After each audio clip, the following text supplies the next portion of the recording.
Boa noite, irmãos. Que a graça, que a paz de Cristo seja multiplicada na vida de vocês. Amém? Hoje, amanhã, a semana toda e para sempre. Amém? Graças a Deus que nós estamos mais uma vez aqui, reunidos, por Cristo. Eu creio que foi Deus quem nos trouxe aqui. Eu creio que há um propósito nessa reunião. E o propósito dessa reunião é que isso seja um encontro. Para que a gente não apenas esteja junto num lugar, mas que a gente possa se encontrar, que a gente possa ser encontrado e que os nossos corações não saiam daqui sozinhos como entraram talvez alguns, porque é isso que Deus faz. Amém? Deus sempre promove um encontro na nossa vida. Eu quero orar com vocês 30 segundos, pode ser? Pai querido, mais uma vez nós estamos pedindo a Tua graça e a Tua misericórdia sobre a nossa vida nesse dia, Pai. Porque nós entendemos, Senhor, que tudo depende de Ti, nós não temos nada para fazer. Que se as Tuas mãos não se moverem, tudo vai ficar parado. Que se a Tua boca não se abrir, nós não vamos ouvir nada. Que se o Teu Espírito não convencer, voltaremos para casa do mesmo jeito, Pai. Mas eu creio que Você nos trouxe aqui com um propósito muito específico. Eu creio que Você nos trouxe aqui porque Você tem algo para nós. Você tem uma comida que precisamos comer. Você tem algo que precisamos para a nossa vida, para esse dia, para essa semana. Que nós temos, Senhor Deus, que aprender cada dia mais a depender de Ti em todas as coisas, em todos os aspectos, Pai. Porque o Teu amor, a Tua grandiosidade, o Teu poder, a sensibilidade que Você tem para lidar com cada um de nós, com paciência. Senhor, nós cada dia nos surpreendemos e que nessa noite não seja diferente, Pai. Que Você possa trazer para a Tua igreja, a igreja que é Tua, para esse povo que é Teu, para esses filhos que são Teus, aquele pão que só um bom Pai pode dar, Senhor. E que Tu sabes o quanto o nosso coração precisa nessa noite, Senhor.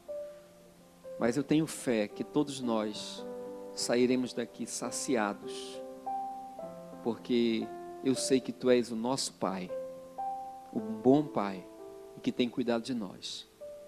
Se houver algum louvor, que seja para Ti, que toda a glória seja para Ti, e que somente o Teu nome seja exaltado.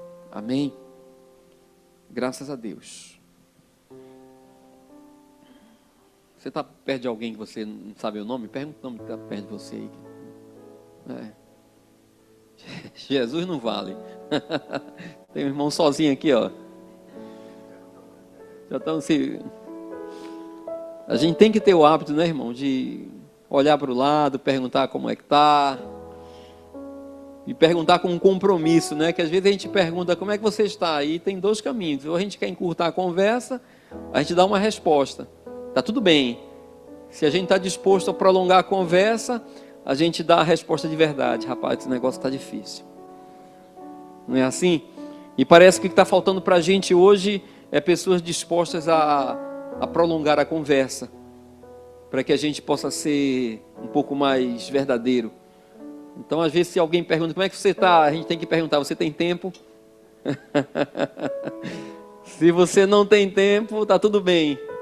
Se você tem tempo, eu vou abrir meu coração com você, não é assim? Mas é isso, queridos, eu quero compartilhar com vocês um trecho da palavra de Deus que me deixou assim um pouco pensativo. Nesse final de semana faleceu um irmão muito querido assim na comunidade cristã. Não sei se os irmãos já ouviram alguma coisa, talvez ele não fosse tão famoso, mas é um irmão que eu tive a oportunidade de ouvi-lo algumas vezes, tive a oportunidade de conversar com ele, tive a oportunidade de ler um material dele, o pastor Russell Shedd, né, uma referência assim no mundo evangélico, muito simples, um missionário que entregou a vida a esse propósito, a esse chamado específico. E eu lembro de uma vez que eu até comentei aqui já na igreja, que eu o ouvi falando e eu consegui ficar calado, e até hoje eu lembro daquele dia, como a simplicidade daquele homem me afetou, porque no meio que a gente vive com tantas estrelas, com tantos holofotes, com tanta produção. E eu cheguei naquele culto ali na igreja presbiteriana. Cheguei cedo, porque eu sabia que ele viria. E fui mal acostumado, né? Pensando que era uma coisa assim. E quando eu cheguei, ele já estava lá, sentado num banco, um preletor sentado num banco de culto, antes do culto. Não chegou cercado de segurança, não chegou com... Não, ele estava sentadinho, olhando as anotações dele, e aquilo para mim foi muito forte. Porque eu conhecia, porque eu acompanhava pelo trabalho dele, pela história dele.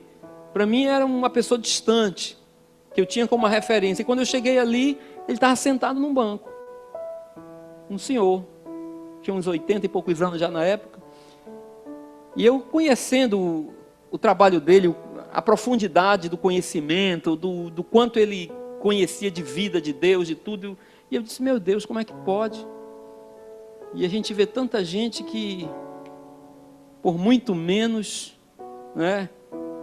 E aquilo me afetou muito. E depois que ele começou a falar, me afetou mais ainda. E é um irmão que eu, apesar de ser um pouco distante, eu tinha muita admiração pelo trabalho dele, pela vida dele. E ele passou para o Senhor esse final de semana, com 87 anos. E isso me levou a pensar um pouco na vida. Eu não sei se é por causa da idade. E também eu estou trazendo isso para os irmãos hoje aqui, porque eu creio que a gente está em família, né? Eu nem sabia que ia ministrar aqui. Mas eu desci do culto, estava no culto com jovens lá em cima. E falando com jovens lá em cima sobre uma perspectiva diferente. Venho falar com os irmãos aqui sobre o que é que a gente pode pensar antes da morte. O que é que a gente pode pensar da nossa vida se a gente for avaliar a nossa vida por aquilo que a vida oferece, se a gente for avaliar a nossa vida por aquilo que o mundo oferece, se a gente for fazer um balanço da nossa vida por aquilo que pelos padrões que o mundo tem colocado diante de nós. E talvez se a gente pegasse a nossa vida, como eu olho a vida de um senhor como esse, um irmão como esse, como tantos outros, talvez avaliando pelo padrão do mundo, a gente seja reprovado. Porque parece que não conseguiu bater a meta. Porque parece que não conseguiu o resultado que se espera. E é sobre isso que eu queria falar com os irmãos, e eu queria convidar os irmãos para tomar como exemplo, um homem que eu tenho como um bom exemplo na Bíblia, que é o apóstolo Paulo.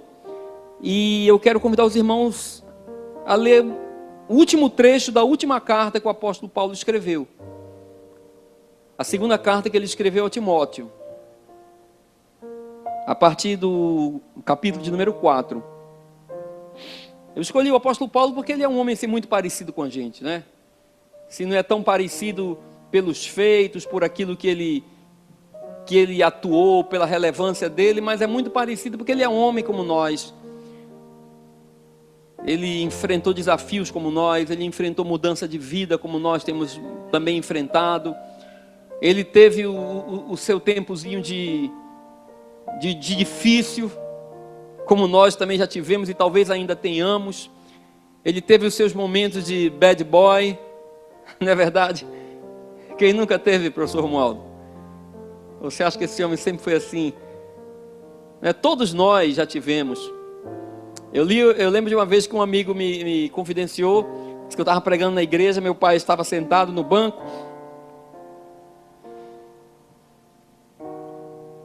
E ele disse assim, rapaz, teu filho é uma bênção. Aí ele disse que meu pai olhou para ele e disse, você não sabe o trabalho que ele me deu. Então é isso, irmãos. A gente vê as pessoas, mas nós temos os nossos desafios, nós temos as nossas fases. E o apóstolo Paulo, para mim, ele representa muito bem isso. Eu quero ler um trecho da vida desse homem, que passou por toda a sua fase de conhecedor da verdade, de o cara, de aquele que tomou para si, assim, o direito de defender Deus, de lutar por Deus, que se encheu de conhecimento, que estudou onde podia estudar, que foi o que foi, e que de repente também, assim como nós, um dia foi alcançado por Cristo. e passou por um processo de transformação muito grande, passou por um processo de discipulado, desceu muito, continuou achando que era o cara ainda, continuou achando que ele era o homem que viria ser o grande pastor de Jerusalém, não deu certo, teve que se submeter mais ainda, até que se encaminhou e começou a cumprir o projeto que Deus tinha para a vida dele. E para mim, irmãos, depois de Jesus na Bíblia, é um dos homens que tem assim um trabalho de maior relevância. Ele escreveu mais da metade do Novo Testamento. Ele foi discipulado pelo próprio Cristo. Deus falava com ele diretamente. E ele conseguia dizer não para Deus. E depois dessa vida inteira que ele teve, aqui no capítulo de número 4 da carta que ele escreveu a Timóteo, a segunda carta, eu quero ler com os irmãos as últimas recomendações desse homem. E quero parar com vocês para a gente tentar entender o que ele estava pensando aqui. E não quero trazer uma mensagem triste para você. Eu vim aqui trazer uma mensagem de paz e uma mensagem de esperança. Amém? Talvez um pouco diferente daquilo que a gente espera pela nossa própria expectativa. A gente cantou aqui Abacuque 13. Ainda que, tudo dê errado. É muito bom cantar isso. Ainda que tudo dê errado, que não tenha comida na despensa, que não tenha dinheiro no banco, que não tenha um carro na garagem. Será que realmente ainda assim eu me alegrarei no Senhor, irmãos? Então é isso que eu quero tratar com os irmãos aqui. Nessa última carta que ele escreveu a Timóteo, nesse último trecho, a partir do capítulo 4, ele começa dando assim as últimas orientações para Timóteo. Eu não vou me deter nisso. Mas para que você entenda que ele estava preso, ele já tinha consciência que não seria mais liberto, ele já tinha consciência que não sairia mais da prisão, ele já tinha consciência que estava no fim da sua jornada, mas mesmo assim, ele deu assim orientações muito diretas para o seu pupilo Timóteo, né? Ele disse: olha, faça um trabalho de um evangelista, Timóteo. Faça o trabalho de um evangelista, não se preocupe com as pessoas.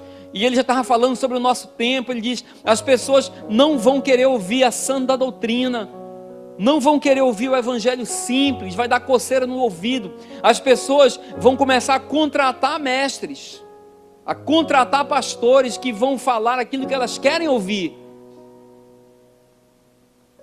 E ele já falava sobre isso. Nós estamos vendo isso hoje. A gente tem o poder de escolher quem quer ouvir. E a gente contrata alguém e diz a ele qual é o briefing no discurso que a gente quer que ele pregue, que ele fale. Paulo estava orientando Timóteo, dizendo: Timóteo, não entra nessa. Segue firme. Faça o trabalho de um evangelista. Molde as pessoas ao evangelho. Amém? Mas eu quero ler com vocês a partir do versículo 9, versículo de número 5, versículo número 6. Quando ele revela aqui a consciência que ele tinha a respeito da situação dele, que deve ser também a nossa consciência em relação, talvez, à nossa vida hoje. Não sei como ou em que aspecto. Mas ele diz no versículo 6: eu já estou sendo derramado como uma oferta de bebida. Está próximo o tempo da minha partida. Um homem consciente do seu estado, um homem consciente do seu papel, um homem consciente daquilo que ele estava vivendo no momento. Ele disse: eu já estou certo, tenho certeza que eu estou sendo entregue como uma oferta. E é muito interessante como nós, que somos crentes, né? Como aqueles homens e mulheres que têm convicção do Evangelho, que têm convicção da salvação, que sabem onde estão, sabem de onde vêm e sabem para onde vão.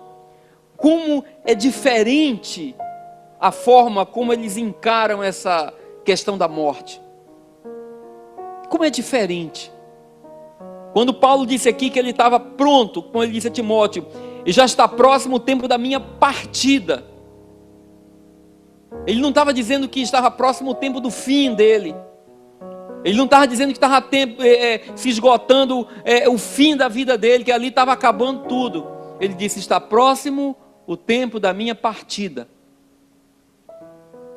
E quem estuda um pouquinho mais, sabe que quando ele fala de partida, no grego ele estava falando sobre um conceito de quem desarma uma tenda.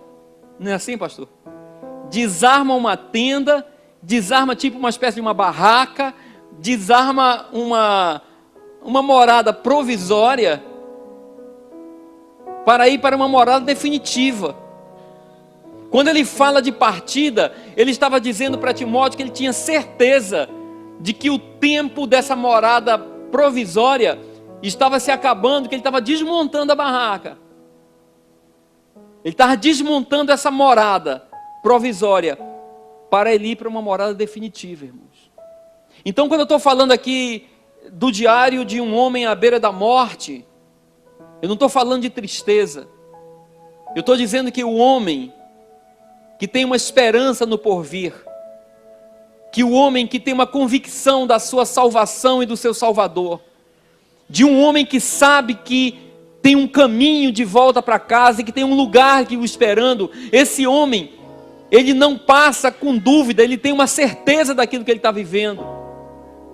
Então, queridos, eu estou falando para você porque nós vivemos em um mundo muito difícil, onde as pessoas não têm esperança, onde as pessoas não têm o que acreditar, onde as pessoas acreditam, como Paulo falou em outra fase, que ele diz que as pessoas acreditam que tudo acaba na sepultura, que tudo acaba no cemitério, e esses homens que não creem na vida eterna são os mais infelizes, aqueles homens que mais precisam de misericórdia.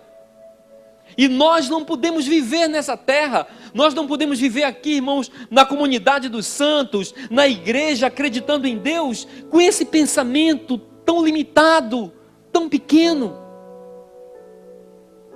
Eu estou falando para vocês de um homem que estava na beira da morte, mas que a convicção dele era de alguém que estava encerrando uma etapa transitória para uma morada definitiva. Amém? Por isso que eu disse, eu não vim falar aqui de coisa triste. É porque eu medito nessas coisas, eu fico pensando, quem chega nos 50 tem esse pensamento, né? Que é isso? Não, é uma realidade. A gente pensa no que está aí na frente, mas isso deve servir para a gente para quê? Como tristeza? Não, queridos.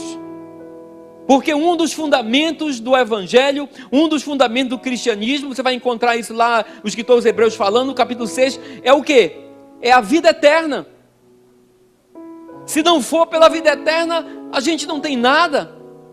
Se for para trabalhar por 20, 30, 40 ou 50 anos, o que sobra para a nossa vida, irmãos? Então Paulo estava convicto, que ele disse, eu tenho certeza que a minha vida já foi entregue como oferta e que a minha partida está próxima. Amém? Essa é a realidade desse homem, que talvez seja nossa, que talvez seja sua.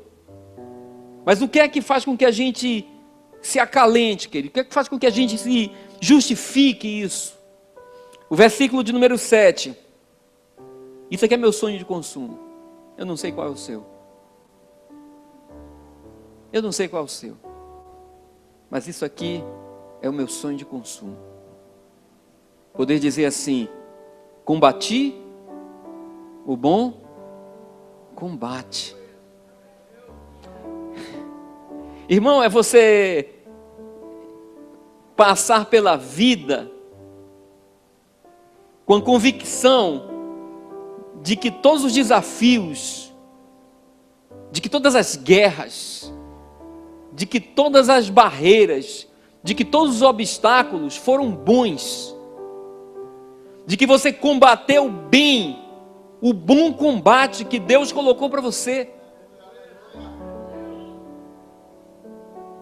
Muita gente, irmão, está indo para a sepultura, está encerrando essa etapa aqui, e não pode dizer isso.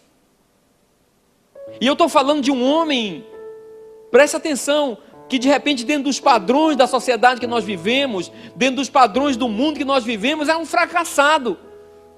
Porque esse cara estava escrevendo uma carta preso. preso. Ele não estava numa prisão da Polícia Federal, não. Como a gente vê hoje, as pessoas sendo presas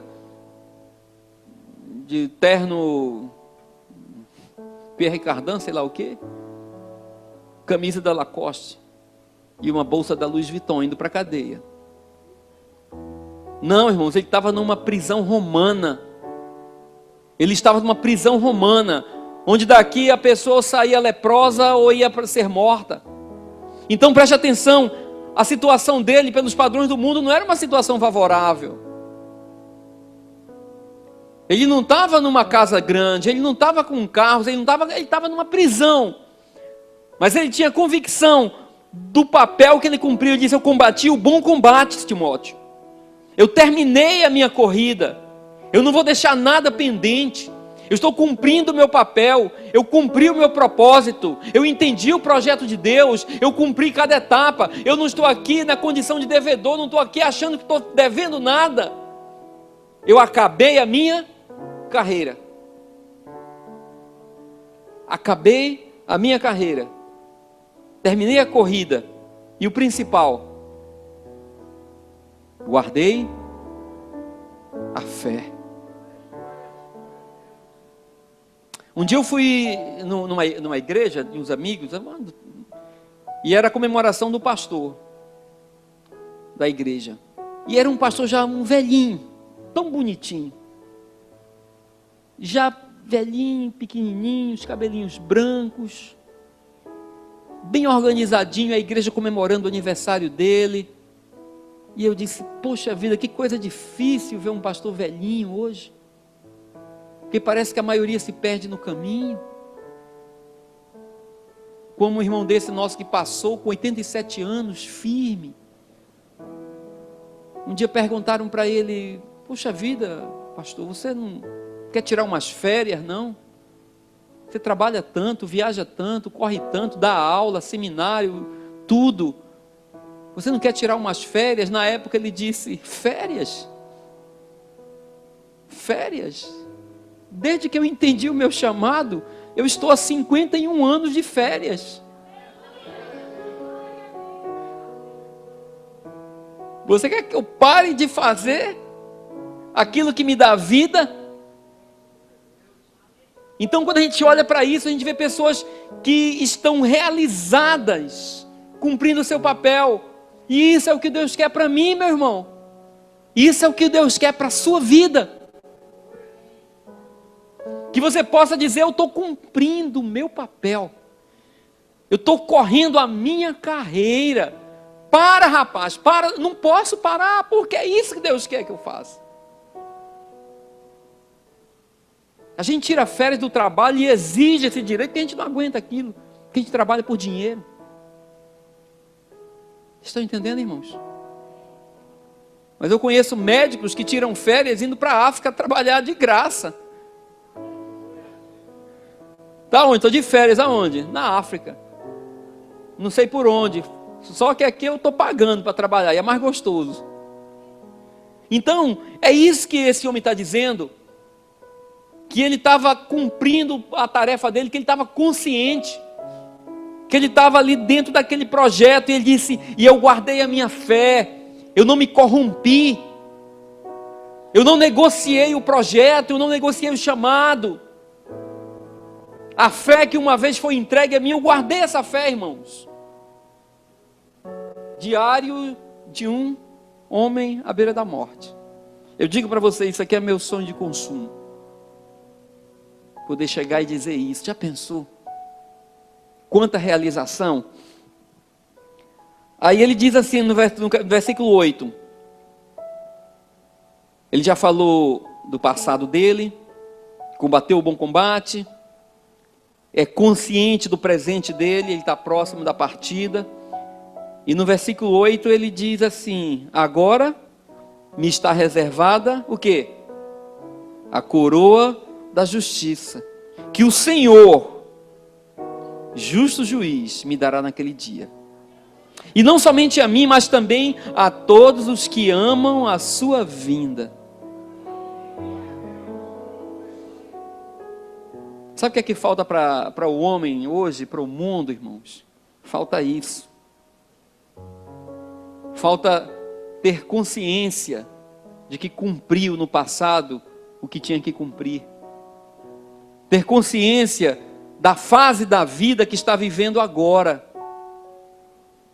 Que a fase da vida que nós estamos vivendo agora é a fase que tem que ser vivida, irmãos. O passado que eu fiz há 10 anos, há 15 anos, isso não interessa mais. Eu tenho que guardar isso como consciência de que foi bem cumprido. E tenho que saber para onde eu vou. Eu tenho que ter consciência do meu futuro. Eu tenho que saber o que Deus tem para a minha vida. Eu tenho que saber que, como o próprio apóstolo Paulo fala, que a glória que me espera na frente é muito maior do que as aflições e as dificuldades e os desafios que eu enfrento nos dias de hoje. É essa consciência que faz a gente entender que vale a pena. Eu estava dizendo para os jovens lá em cima, que vale a pena ser crente, que vale a pena ser um jovem comprometido, que vale a pena ser um jovem que tem consciência do seu papel hoje. É isso, irmãos. Esse é o perfil de um homem que teve um encontro com Deus. Ele não está perdido no tempo. Ele não está esperando uma hora. Ele não está pedindo misericórdia. Ele tem consciência de todas as etapas da vida dele. Amém? Então essa é a palavra de fé que Deus tem para a gente. Essa é a palavra de esperança que Ele tem para mim. Isso aqui não era o apóstolo Paulo, não era um super-homem não. Ele era homem como eu e você. Mas ele chegou no final da vida dele, como eu espero chegar na minha, como eu espero que você chegue na sua, de forma bem resolvida, irmãos. Amém? De forma bem resolvidas. Eu sempre digo que a gente trabalha para atrasar o nosso enterro, né? Para atrasar a cerimônia, para ter gente falando, para ter gente dando testemunho. Ao contrário de outros que a gente vê e por algum motivo as pessoas fazem festa porque morreu. Então qual é o legado que nós vamos deixar aqui, irmãos? Qual é o legado que nós vamos deixar aqui?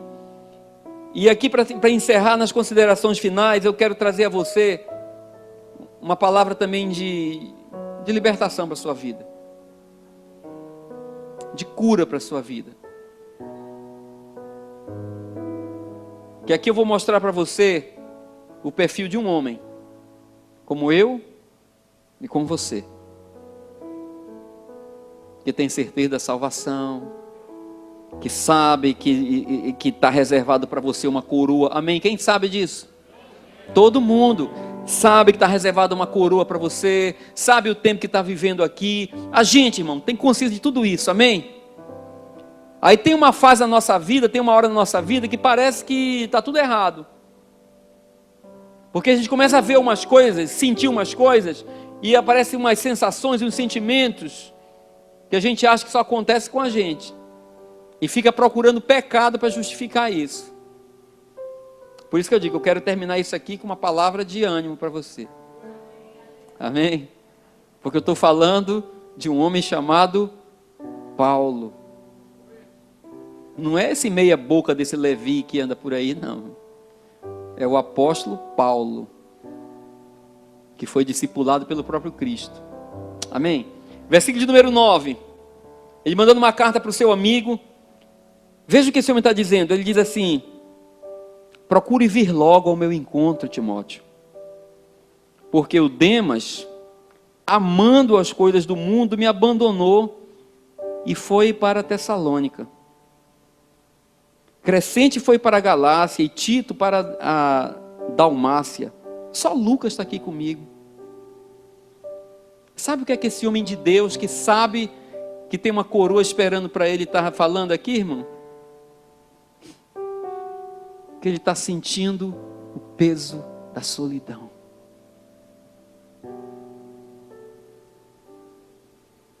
Quem já foi abandonado aqui, irmão? Ele está pedindo companhia, disse: venha logo. Então o que eu quero dizer para você é que isso que você sente deve ter um Demas na sua vida,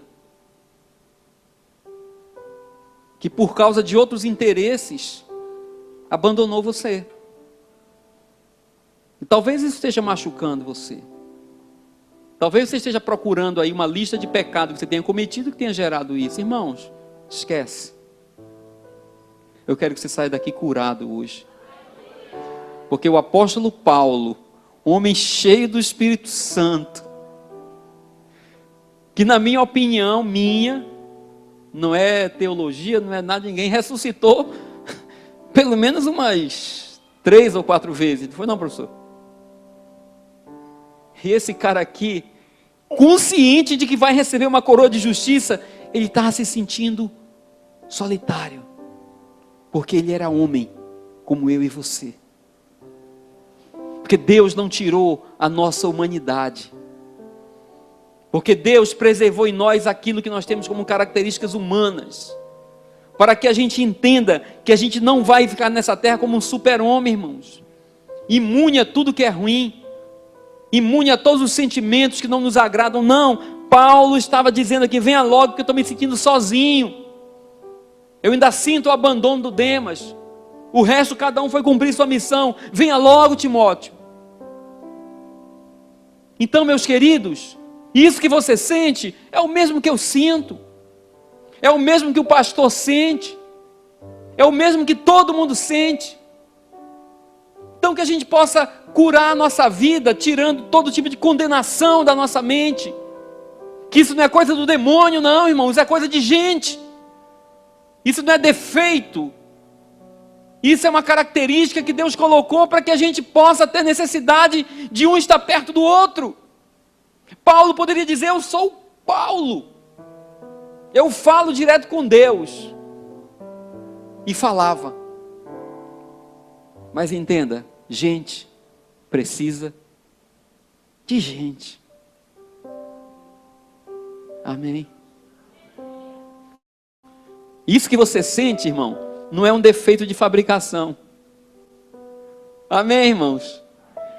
Essa necessidade de estar acompanhada, de ter companhia, de ter comunhão, de relação, isso não é um defeito de fabricação, irmão. Deus fez você assim para que você pudesse tratar com gente, com pessoas, consolar os que precisam ser consolados. Segundo a epístola de Coríntios, Paulo falou no capítulo 1 que tudo que ele passou na Ásia, dificuldade, depressão, vontade de morrer, foi para que ele pudesse conhecer o Deus de consolação, para que com a consolação que ele foi consolado, ele pudesse consolar outros.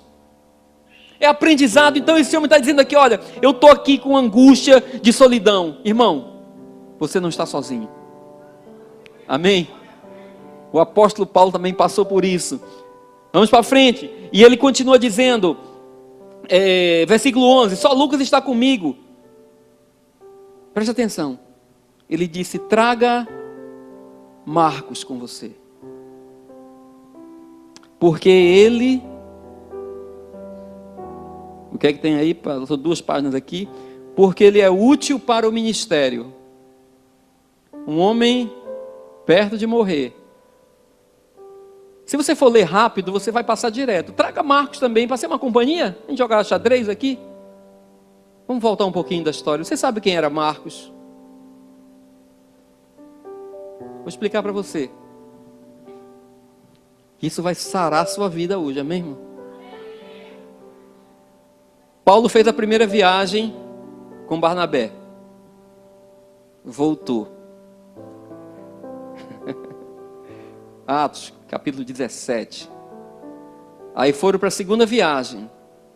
Aí Barnabé chegou com um rapaz novinho, um jovem, acho que tinha saído do departamento de novos convertidos. Aí Barnabé chegou e disse assim, ó Paulo, vamos? Ele disse, vamos. E quem é esse? Paulo disse, é Marcos. Ele disse, Marcos? Aquele que abandonou a gente naquela outra missão? Um boy, irmão. Um boy. Que diante da... Foi lá e foi fazer outra coisa. Aí Paulo disse, não, comigo ele não vai. Não se escandaliza, amém, irmão? Coisa de crente. Paulo e Barnabé tiveram uma pendenga. Vai, não vai, vai, não vai. Paulo diz assim, se você vai com ele, eu vou por outro caminho. E Paulo não quis viajar com quem? com Marcos. Trincou a relação com Barnabé. Aí Barnabé seguiu com Marcos. Aí Paulo, para não ir sozinho, chamou um outro boyzinho lá, Silas, e foi para o outro lado. Aí deixa eu contar uma história para você. Aí o inimigo, o cão, ele acha que é o cara, né? Aí ele diz assim: poxa vida, semeei contenda. Hoje vai ter festa, cerveja para todo mundo. Consegui bagunçar a viagem, bagunçou nada. Ele promoveu agora 2 cruzadas, ia só uma, agora vai 2. Barnabé foi para um lado com Marcos e Paulo foi para o outro lado com Silas. Perto de morrer, o Paulo diz assim: traz o Marcos de volta. Ele é útil. Ele é útil para o ministério. Eu quero falar com ele. Eu quero reatar com ele. Eu quero que ele saiba que mesmo eu tendo desconsiderado ele, mesmo eu tendo colocado ele de volta, mesmo eu não tendo desejado estar com ele, ter dado um tranca nele, ele é útil. Amém, irmãos? Às vezes a gente lê, compra aqueles livros, 1000 cidades para viajar, para conhecer antes de morrer, um negócio assim, né? 1000 coisas, 100 coisas. Faça uma lista, irmão. Pessoas que você precisa falar para elas que elas são importantes. Pessoas que você precisa chamá-las antes da sua partida, não é antes do seu fim, para dizer: você é importante. Teve um tempo aí atrás que algumas coisas aconteceram entre a gente se dividiu, mas você é importante. Isso vai curar a tua vida. Isso vai promover cura, salvação na sua vida. O Paulo teve esse cuidado. Traga o Marcos, eu quero dizer para ele, pessoalmente, que ele é importante no ministério. Versículo 12: eu enviei Tíquico a Éfeso. Quando você vier, traga também a capa que eu deixei na casa de Carpo, em Trode. Irmãos, o homem de Deus que viveu tudo que ele viveu, estava precisando de uma capa. Que padrão é esse? Traga a capa, porque vai fazer frio aqui. O frio era terrível. Imagine na cadeia. Por isso que eu falo, se a gente for ver os padrões que o mundo coloca, esse cara aqui era um derrotado. Não tinha nem uma jaqueta de couro, não tinha nem uma jaqueta térmica, uma jaqueta da Gap, nada. Ele disse: traga de novo aquela capa que eu deixei lá em Carpo. Traga também os meus livros, especialmente os pergaminhos. O cara na beira da morte não queria parar. Amém, irmão? O cara na beira da partida não queria parar. E nós? E nós? Isso é uma palavra de esperança para a sua vida, irmão. Junta o que você deixou fora. Junta os livros, junta os pergaminhos. Vê o que... Tem coisa para você fazer ainda, irmãos. Pode estar perto a partida, mas vai até o fim. Jesus sabia de tudo que ia acontecer com ele. Ele podia ter se negado. Eu não carregaria aquela cruz, mas não carregaria não, já estava feito. De um jeito ou de outro ia ser crucificado. Eu caía no chão, eu rolava, eu ficava mole, fazia qualquer coisa. Mas ele foi até o final, aproveitando tudo. Sabe por quê? Porque quem está disposto a ser oferta, quem está disposto a ser Cristo, como Paulo disse: eu estou disposto, eu já sei que você é oferta. Cristo é o Jesus que quis ser oferta, irmão. Ele não vai empurrado. Jesus disse: a minha vida ninguém toma. A minha vida ninguém toma. E o que o Paulo estava fazendo aqui era a mesma coisa. Ele estava dizendo: não é Roma que está tomando a minha vida, não é o Estado que está tomando a minha vida, não é o Estado que está assim, prendendo a minha liberdade, não. Eu estou aqui consciente, eu sou um homem liberto. Eu sou um homem liberto.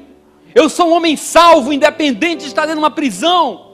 Essa prisão pode ser o seu trabalho, essa prisão pode ser a situação do Brasil, pode ser a crise, pode ser o dólar alto, não interessa. Você é salvo, você é liberto e nada pode limitar você, porque o teu espírito está salvo em Cristo. Aqui a gente está vendo um homem que tem carências como você, que reclama de solidão, que fala de traição, de abandono. Mas um homem que não se sente limitado, nem pela idade, ele tinha quase 70 anos aqui. Nem pela idade, nem pela condição de vida. Era um homem que estava disposto a avançar. Amém? E nós, irmãos, a sentença pode até estar liberada já, mas a nossa vida pertence a Deus.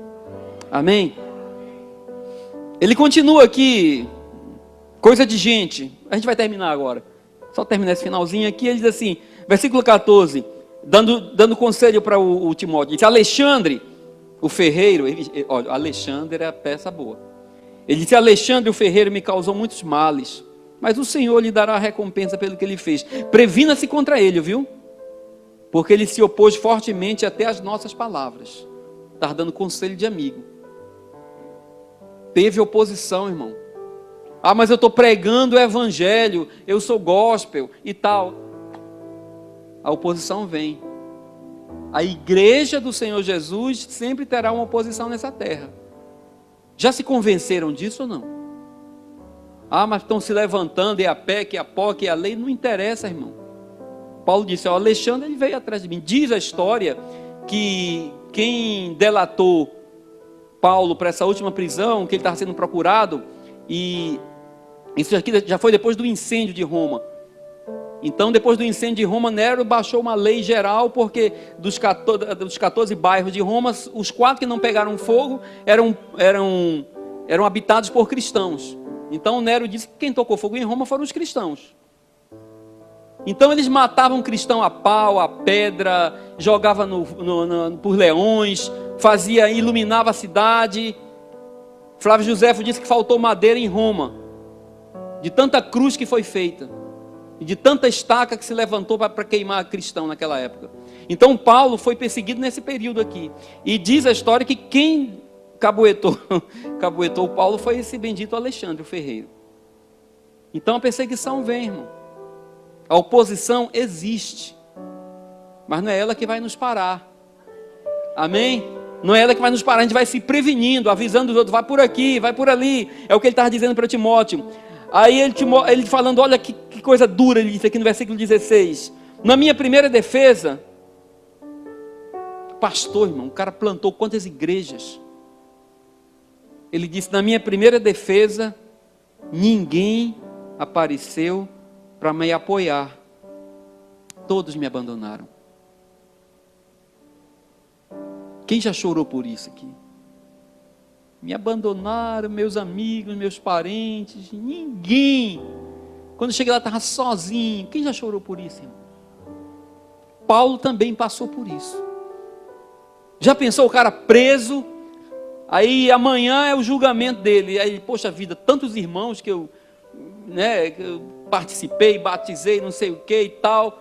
Batizar não, porque ele não era batizar muita gente não. Ele disse que só uma famíliazinha lá. Aí quando chega lá na hora não tem ninguém. Como é que a gente reclama, irmãos? Que coisa da vida. Jesus passou por isso. Todos o abandonaram, os amigos, os discípulos. Ele ficou sozinho lá. Então isso que você está passando, querido, isso não é sentença de morte, não. Isso não é porque você é mais ou menos. Não é pecado na sua vida, não, irmão. Isso é coisa de gente. Isso é coisa de humanidade. Isso é coisa de homem. Amém? Tem muita gente com você, porque ninguém levanta a mão. Mas você não está só nesse abandono, não. Tem muita gente abandonando muita gente. Pai abandonando filho, filho abandonando pai, abandonando casa, marido, irmão, tudo. Porque na hora da bronca, a gente não quer responsabilidade. Então esse homem estava dizendo aqui, olha, eu fui abandonado. Ele diz assim, mas que isso não seja cobrado de ninguém. Lembra que Jesus falou? Pai, perdoa. Eles não sabem o que fazem. Aí vem a palavra que eu mais com I amo na Bíblia. Mas, porém, sabe o que quer dizer isso, irmão?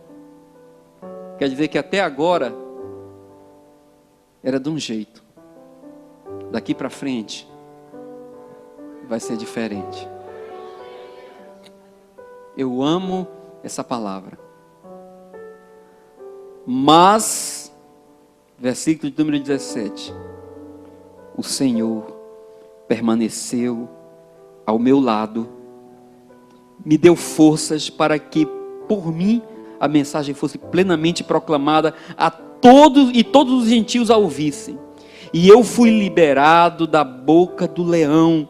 O Senhor me livrará de toda obra maligna e me levará a salvo para o seu reino celestial. Irmãos, é um homem na beira da morte, revelando a sua crença, revelando a sua fé, revelando a sua convicção de passado, revelando a sua lucidez de presente, revelando a sua esperança de futuro e revelando a sua fragilidade humana, de abandono, de solidão, de traição, mas dizendo que existe um Deus, que existe um Senhor, que a despeito de tudo isso, nos salva, nos capacita, nos faz seguir em frente. E ele termina essa palavra dizendo: a Ele seja a glória para todo o sempre. Amém? Irmãos, eu trouxe essa palavra para a gente meditar hoje, porque realmente eu sei que a gente está vivendo um tempo difícil. E a gente busca muitas vezes na igreja, busca muitas vezes em Deus algo que não está prometido. A gente se vê sozinho, não tem com quem falar. Acha que a gente é o pior dos piores, que é o pior dos homens. Mas que você é um homem, que você é uma mulher. E nós todos somos iguais perante Deus. Os desafios que o apóstolo Paulo viveu, nós vivemos. As reivindicações que ele fez, nós também fazemos. Por salários, por condições melhores, por justiça. Reclamamos de quem nos abandona. Choramos pela solidão. Mas o que está acima de tudo, queridos, é o nosso Deus que cuida de nós. O tempo não está fácil, a gente está chegando num mês de dezembro, que não está prometendo coisa muito boa para ninguém. Que não está prometendo coisa muito boa para ninguém. O comércio está aí. É Black Friday e já está no Black Week. Agora vai ser, parece, Black Month. E eu acho que vão fazer um Black Year. E nada acontece. Porque não é isso que vai resolver uma situação. Não é isso que vai resolver o problema. Não é isso que vai resolver a sua situação. Você vai continuar com seus desafios. De muitas vezes estar sozinho, de se sentir abandonado, de gente trair você, trocar você por meia dúzia, pelas coisas do mundo. Mas o que você tem que entender é que Deus, o Senhor, vai continuar te livrando e livrando a mim da boca do leão. E você vai dizer, mas que loucura é essa? Cadê o Paulo? Chegou o dia que ele foi chamado. E a história diz que parece que ele foi executado fora da cidade, não teve nenhum lugar especial. Mas aquilo não foi a sua morte, aquilo não foi o seu fim. Porque ele mesmo disse, isso aqui para mim não é precioso. O que nós devemos fazer é ter convicção do que Deus tem para a nossa vida. Continuar pregando essa palavra. Continuar pregando esse evangelho, continuar vivendo nessa terra, enfrentando os desafios naturais e reagindo de forma sobrenatural. Amém? Porque Deus certamente continuará nos livrando de tão grande morte que tem sido anunciado contra nós, porque Ele continua sendo o Senhor na nossa vida. Amém? Eu quero orar com você nessa noite.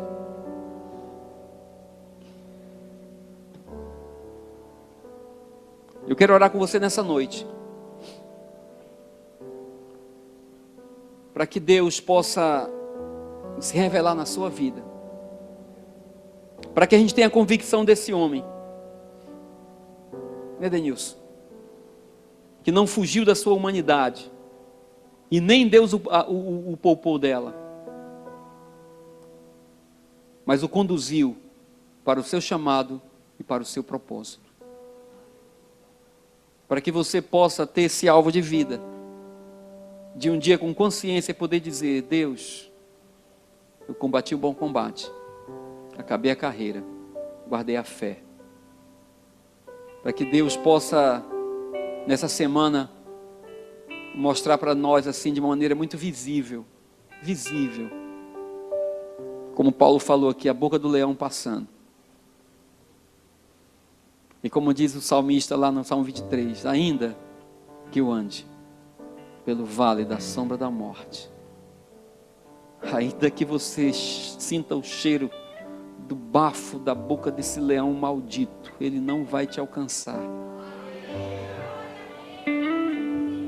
Ele não vai te alcançar. Ainda que diante de juízes e tribunais você esteja sozinho, Mateus capítulo 10 diz que Ele colocará palavras na tua boca, e você saberá que quem está te livrando é Deus, o Senhor dos senhores, o Deus Todo-Poderoso. E todos vão saber que não foi o teu braço, não foi a tua capacidade, não foi a tua mão, mas foi algo muito maior do que você. Pai, em nome de Jesus eu te agradeço, Senhor, pela tua palavra que não muda. Te agradeço porque tu és o mesmo Deus que atuou na vida desse homem, que chamou esse homem que era como eu, como cada um de nós aqui, e o conduziu pelos teus caminhos e pelas tuas veredas, Pai. E o conduziu de tal forma, Senhor, que o preservou até o último momento para que ele pudesse partir, como ele mesmo disse, com a consciência do dever cumprido, Pai. Peço hoje, Senhor, pelos meus irmãos aqui, por essa comunidade que está aqui reunida nessa noite, Pai. Peço para eles, mas não exclusivamente para eles, Senhor. Aqui nós estamos representando essa cidade, Pai. Peço por pais de famílias que não estão aqui, mas eu peço que você faça algo diferente essa semana por nós, Pai. Homens de honra, que estão com dificuldade de voltar para casa. Faz algo diferente essa semana, Senhor. Te revela em casas aqui, em famílias aqui, Senhor. Tem pessoas aqui que literalmente precisam de milagres, Pai. Quando eu digo milagre, é aquilo que nem elas sabem explicar como é que resolve, Senhor. Tem gente aqui hoje assim. Milagre, Senhor. Então a gente não tem nem como dar uma ideia para Ti nesse momento. Você tem que simplesmente chegar. Chega, Pai. Acalenta corações que estão angustiados. Toca no coração de pessoas aqui para procurar pessoas que estão sozinhas, abandonadas, porque hoje não tem mais como pagar um jantar para ninguém, porque não tem mais como rachar uma pizza, e elas estão quase que na margem, Senhor, dessa igreja aqui. Move corações nessa noite, Senhor Deus, para ser companhia para corações solitários, para ser água para quem tem sede, para ser pão para quem tem fome. Move corações nessa noite, Senhor Deus, para restabelecer relações, para pedir perdão mesmo. Move corações nessa noite, Senhor Deus, para tratar traumas, Senhor. E tudo isso faz parte da nossa vida, da nossa humanidade. Mas eu sei que nós podemos conseguir, Senhor. E que nessa semana, Senhor, você possa se fazer conhecido em lugares aqui, em casas, em famílias, que nunca tiveram algo, talvez, que elas considerem substancial ou relevante para testemunhar, Pai. Tem gente aqui dizendo que você nunca fez nada.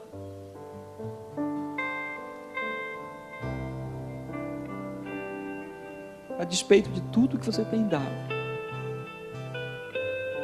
A despeito de tudo que você tem dado. Mas pela tua misericórdia, Senhor, dá um sacode e diga: ei, eu estou com você faz muito tempo. Porque você nunca podia andar sozinho. Porque você não sabia nem como sair de casa. E agora você está saindo. Senhor, porque o que nós precisamos é a convicção de que você é em nós, Pai. Muitos aqui estão adormecidos. Muitos de nós aqui estamos, Senhor Deus, enrijecidos, Senhor. Parece que tem uma casca do dia a dia, das dificuldades que nos deixam insensíveis. Senhor, se for preciso dar um choque para que essa casca se quebre, Pai, faz isso nessa noite. Faz isso na minha vida, faz isso na vida dos meus irmãos. Nós não queremos, nós não podemos continuar insensíveis à Tua presença. Muitos de nós aqui, Senhor Deus, abrimos a boca para dizer que você não tem feito nada. Mas você tem feito grandes coisas, o Senhor tem feito por nós. Por isso nós estamos felizes. Amém? Você é feliz com esse Deus? Que você tenha uma semana de graça, de paz, de regozijo, de refrigério. Amém? Pastor Romualdo.